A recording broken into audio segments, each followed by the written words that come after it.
Isa sa magandang katangian ng mga magkakambing ay ang bilis ng kanilang pagdedesisyon. Sa farm, kailangan mabilis ka mag-isip.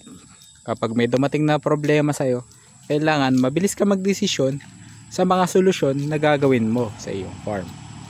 Ngayon, papag-usapan natin sa topic na ito ay ang pagpili at pag-alis, o kung tawagin ay selection and culling ng lahi ng kambing na aalagaan. Kaya naman kung gusto mong tumibay ang loob mo sa pagkakambing at medyo mag-level up ang iyong style ng pagkakambing, ay samahan nyo ako sa video ito at mag-share ako sa inyo ng isang lecture mula sa DA at sa ATI. Ayan, na nakuha natin na training and lecture sa ating munisipyo. Okay, so meron sila mga handouts na binibigay doon at yun ang binabahagi natin dito, kasama na rin ng aking mga feedback at aking mga kaalaman o kasanayan sa pagkakambing. So tara. Ang wastong pagpili ng lahing aalagaan at pag-aalis ng hindi mainam na alagaan ay napakahalagang bagay para sa matagumpay at kapaki-pakinabang na pag-aalaga ng kambing. Kinakailangan na isaalang-alang ang mga sumusunod upang maging matagumpay ang iyong paghahayupan. Sa unang bahagi ay syempre ang pagpili ng lahing aalagaan. So titingnan mo kung angkop sa kapaligiran yung iyong lahi ng kambing na aalagaan. Kagaya na lamang nito, meron ako mga native na kambing na talaga namang flexible ang mga yan, kahit papastol, pakumpay ay pwede. Nga pala, nandito ako sa upland ang aming lugar, at nakita ko naman na bagay din ang native na kambing. Nagdagdag din ako syempre ng may lahi na Anglo-Nubian upang palakihin ang lahi ng mga kambing ko, at napansin ko naman na sa katabing mga bayan ko ay nakakapagpalaki sila ng Anglo-Nubian. So napakadali nang mag-adjust sa klima o temperatura ng aking mga alaga. So kita nyo naman si Walter, magdadalawang taon na sa atin, at siya ay naka-adapt na sa klima dito sa ating lugar. Yan, galing siya sa katabing bayan natin at wala naman siya naging problem doon. Okay na okay siya sa pastulan o kumpay, pwede. Naka-adjust na sa klima. O yan, si Mama Brown, nasa na yun? Ayun si Mama Brown. Isa din siya, galing din siya sa katabing bayan. Kabila naman, yan, from silang yan. Si Walter kasi galing 13. So mga kalapit bayan ko lang dito. At yan, sobrang naman sila, madaling maka-adjust sa mga klima ng lugar. Sunod ay ang mataas na uri ng lahi ng kambing. So dapat meron kang tiyak na mapagkukunan ng mataas na uri ng pampalahi. So pwede naman katulad nito sa akin, tama lang yung affordable ko lang na presyo. Ngayon, kung meron ka na experience na sa pagkakambing o wala pa, kung wala pa, dapat inaaral mo na kung saan ka kukuha in the future ng magandang pampalahi. So punta ka sa mga breeders o yung meron tayo certified na farm, certified goat farm na mga breeders talaga. So napakarami dyan sa online.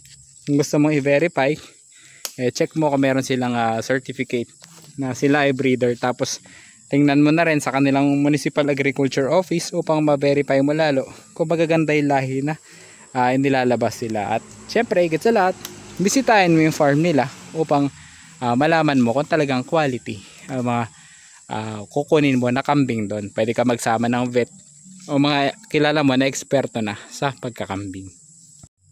Kung pipili ka ng lahing aalagaan mo, siguraduhin mo na malusog at walang kapansanan, 'di ba? Pag kukuha ka sa farm, tingnan mo muna kung sipunin, umuubo, payat, o pag ganun, wag mo nang kunin. Pag nakita mo na matutulin, maingay, mabibilis tumakbo, pag hinabol, tumatakbo kagad, yan.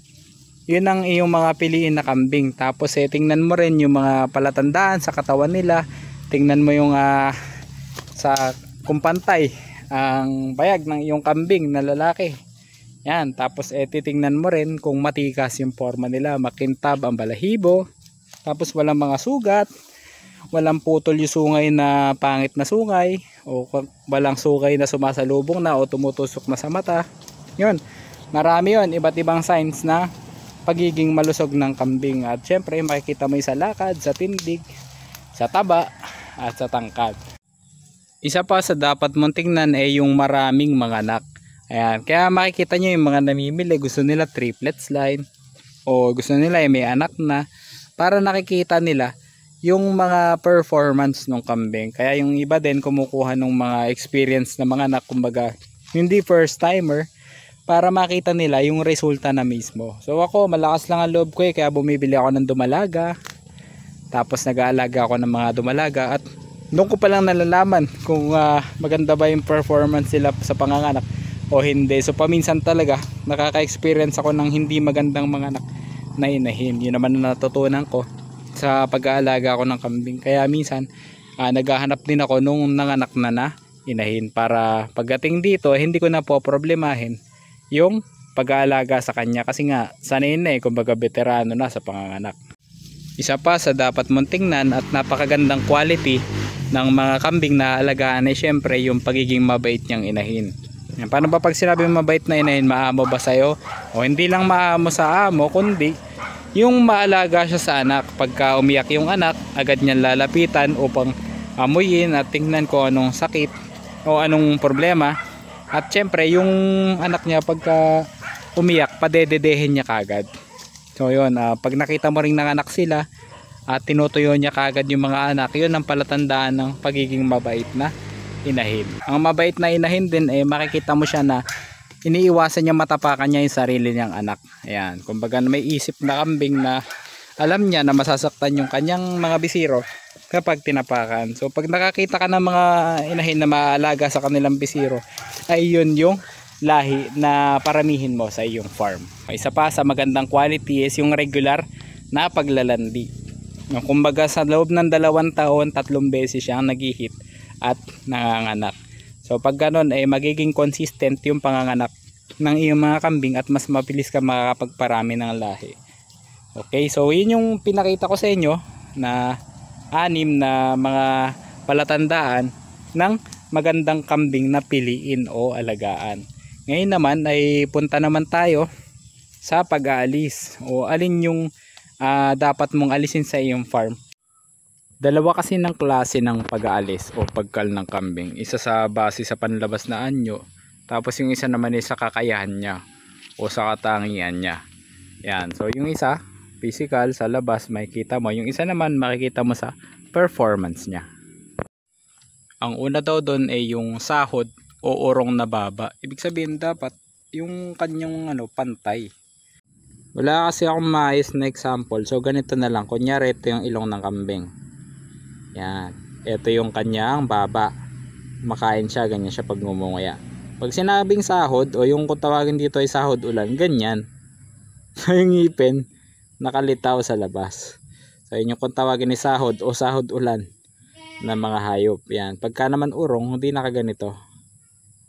Yan. So imagine nyo na lang itsura ng kambing, hindi pantay at yung baba niya. Medyo nakalawit yung gilagid dito. So yung sinasabing sahod o urong. Yun. Isa pa sa pangit na katangian yung dalawa yung kasarian o yung hermaphrodite na tinatawag, yung binabae na kambing o tomboy na ganun. Natalakay ko na yon sa isa kong video, ilalagay ko na lang yung picture dito. Yan, tapos yung link sa baba kung gusto nyo mapanood yon, yung tungkol sa tomboy na kambing. Hindi nagre-reproduce at talagang bibigyan ka nun ng sakit na ulo at inadvisean ako ng vet ko na alisin sa farm or else hindi ako makapagparami ng kambing.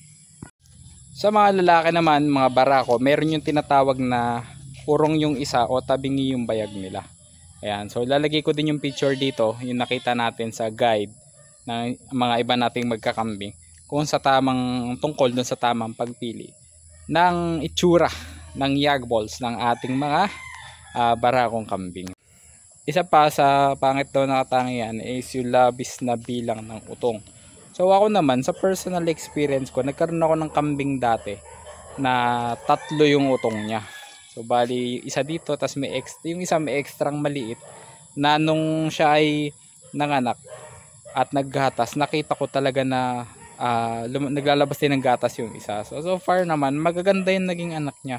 Hindi naman ako nagkaroon ng problema at nagkaroon siya ng mga maraming anak dito sa farm at nakapagbenta pa ako ng mga barako niya. At syempre nagawa ko pang inahin yung mga dumalaga o yung ngayon inahin na nakambing. So hindi ko alam kung bakit pangit yon na katangian ng isang kambing, pero sa experience ko naman dito sa farm, okay naman. Isa nga siya sa mga unang nakapag-produce ng anak o nakapag-produce ng bisiro dito sa aming farm. So tingnan natin sa comment section kung bakit, baka may mga nakaranas dyan na masamang experience sa sobrang utong ng kambing. So pakishare nyo na rin sa baba para makatulong sa mga kapwa natin magkakambing. Isa pa sa pangit na katangian ay syempre yung pilipit na binti or paa, o yung parang ano sila, piki or parang sakang, yun, yung ganun. Tapos nakaranas din ako ng bisiro dito na pinanganak na kaganon. So hindi niya maiunat yung kanyang mga paa, at yun na naging dahilan kung bakit di siya nakalakad na maayos at di siya nakasurvive. Pang-anim sa pangit na katangian ay syempre yung mahinang lumaki o bansot. Parang ito 2 years na yata itong ating mga inahin na ito. Naging inahin na yan, kaso maliliit yung mga naging anak. At syempre hindi sila makapag-produce masyado ng magandang anak. So ang purpose nila, taga-tabas ko dito sa farm. So kung ikaw ay magkakambing na naka full ang goal mo ay meat type, matatagalan ka talaga. Pero pag sa katulad ko na farmer, meron ako napapaggamitan sa kanila ng maayos. Ayan, nag-produce pa tayo ng mga bansot pa. Yun, may isa pa tayo dun, si Spot. Parang ang bagal niya lumaki. Yan, so ang purpose ko dito sa farm, di taga-tabas sila na mabababa akong damo. Pero kung ikaw ay magkakarni nga na kambing o nagpapalaki ka, breeder, ito ay for culling na. So pwede mong gawin dito, maghanap ka na bumibili ng pampadugo para sa mga ginagawang bahay. Yun, meron kasi mga ganon, gumagawa ng ganon. Kapag nagagawa sila, bago magbuhos, nagpapadugo muna sila ng mga hayop. Ayan, isa pa sa inaayawan ng ating mga goat racers ay yung mahinang mga anak o kokonti kong mga anak. Ayan, meron kasi mga kambing na isa-isa lang talaga. Ayan, meron naman kasi na gusto din ng isa dahil na focus yung gatas doon. Pero bakit nga naman magtsatsaga ka sa isa kung kaya naman ng 2 o 3, tapos suportahan mo na lang ng milk replacer. So sa ganun mabilis kang makapagparami. So minsan pagka napansin mo na sunod-sunod na isa-isa mga anak, ikalmo muna, palitan mo ng mga dalawang mga anak para mas mabilis kang makapagparami. Isa pa sa mahirap alagaan o talagang problema na kailangan mo na ikal yung kambing is yung mahinang maggatas. Bibigyan ka talaga nito ng napakalaking problema dahil kailangan mo mag-supply ng milk replacer, tapos ikaw mismo yung magpapadede sa iyong bisiro. So imagine, binigyan mo ng vitamins yung inahin, ginandahan mo yung kanyang pagpapakain, pagpapainom, pero hindi yan, pag nanganak siya mahina maggatas. So tingnan mo yun, palitan mo yun, kasi kung ganun yung inahin mo, di malayo na yung anak nun, yung maging anak nun ay maging ganun din yung performance in the future. Ayan, at syempre yung isa pa na dapat mong tingnan sa sa inahin naman to ay yung hindi marunong mag-aruga ng anak. Pag nakikita mo na kinakagat niya yung bisiro, meron kasi mga ganung behavior ng ating mga kambing, kinakagat yung bisiro. Meron naman na tinatapakan yung bisiro. Meron pagdedede yung bisiro, iniiwasan kahit busog na, ayaw magpadede. So mas maganda habang maaga, habang hindi ka pa binibigyan ng sakit ng ulo nitong inahin na kambing, ay palitan mo na, ikal mo na, gawin mo na siyang pang meat type, nang sa ganun makapag-produce ka ng pera at makabili ka ng panibagong mas magagandang mga dumalaga or kapalit na inahin. So sa paraan na yan, mas mabilis ka makapagparami ng kambing. Kaya kita nyo mga kakambing, kahit ako na matagal na nagkakambing ay talagang nag-aaral pa rin ng mga ganitong guides para syempre sa ikaw unlad ng aking goat farm. Kaya pag pipili kayo ng inyong kambing na aalagaan o pipili kayo ng inyong kambing na aalisin, lagi nyo isa sa alang-alang yung kakayahan o katangian nila. Yan. So isang mabilis na parang recap yan. So sa bilis ng paglaki, titingnan mo. Pag mabilis lumaki, i-retain mo. Pagka mabagal lumaki, tanggalin mo. Yan. Tapos sa katangian ng karne, pagka nakita mo na yung kambing na, yung lahi ng kambing na nakuha mo ay malaman, yun, i-retain mo yun. Paanakin mo siya ng paanakin kasi magpo-produce na ng ganun lahi. Ngayon, pag nakita mo na payatin ang iyong mga kambing o maninipis yung muscles, palitan mo una yung way mo ng pagpapakain, at pangalawa syempre kung hindi pa rin nagbabago, palitan mo na yung kanya lahi. Pagdating naman sa mga buntis o sa mga inahin natin na kambing, syempre lagi mo isasaalang-alang yung kanilang performance pagdating sa pagre-reproduce. So pag maraming mga anak o madalas yung panganganak, yun yung piliin mo mga kambing. At syempre pagka yung napakatagal na interval bago magbuntis uli, alisin mo yun kasi tatagal ka ng tatagal sa pagpaparami ng kambing. Kaya pumili ka ng magandang inahin. Syempre yung last na dito sa payo sa atin ay yung dami ng gatas. Yan, lagi nyong tatandaan yun kasi ako mismo talagang naranasan ko yun sa aking farm. Yung dami ng gatas ng kambing na minsan nakala mo magatas, tapos pagka nanganak na siya wala namang kagatas-gatas. Kaya yan ang tututukan mo. Ikaw ay bumili o maglagay ka sa farm mo o magparami ka ng kambing na maganda ang performance pagdating sa gatas, kasi hindi ka pahihirapan yan. Gaya nung napanood nyo sa mga nakaraan ko pang videos, dun ako talagang nag-struggle. Kaya ang ginawa ko, kinal ko na yung mga kambing ko na walang gatas o nahihirapan mag-produce ng gatas. Ito rin yung dahilan kung bakit ako naglalagay ng mga Anglo-Nubian o may lahing Anglo-Nubian na kambing. Syempre para kilala yon sa pagiging magatas. Yan. Bukod pa sa anin, syempre yung Anglo-Nubian ay angkop sa ating dito sa ating kapaligiran o sa klima ng ating lugar. Yan, kaya yun, bago ako maglagay ng bower, syempre pinadaan ko muna sa Anglo-Nubian. Yan, so sana nakatulong yung video na ito at sana naman hindi kayo nakakaranas ng matitinding problema sa inyong mga goat farm. Ayan, yun naman purpose natin dito ng pag-share ng mga ganito. Ay syempre para may palaganap na rin yung ganito mga impormasyon, lalo na sa mga bago nating magkakambing, yung mga nag-uumpisa pa lamang. Nasa ganun, hindi sila ganun makaranas ng masasakit na karanasan o mga experiences sa pagkakambing. Patuloy natin i-share to, hindi lamang para sa mga kapwa goat racers, kundi para na rin sa aking sarili na magsisilbi ito na reviewer ko sa mga panahon na ako ay nakakalimot. Yan, so ganoon din, gawin nyo rin sana to para ma-remind nyo yung mga sarili nyo na mga dapat nyong baguhin sa goat racing. So ayan, napabigyan akong pagkain at dadagdagan ko pa yan. Ito ang aking mga nakapastol ngayon dito sa aking gulayan na nililinis ko. Wala pa mga gulay dahil tag-ulan. At yun, sana naman ay meron akong naibahagi sa inyo na kapaki-pakinabang. At patuloy pa tayong gagawa nito sa mga susunod pang mga linggo. Nasa ganun, meron tayong mga bago na namang pag-uusapan at matututunan. Yan, salamat sa inyong pagtambay at pag-aaral dito. Sabay-sabay tayong matuto. Huwag nyo kalimutan mag-subscribe sa aking YouTube channel, Teacher Farmer Ali, at meron tayong Facebook page syempre na Kambingan ni Ali Boy Kusan. Pwede nyo akong i-message. Okay? Ingat kayo lagi and God bless.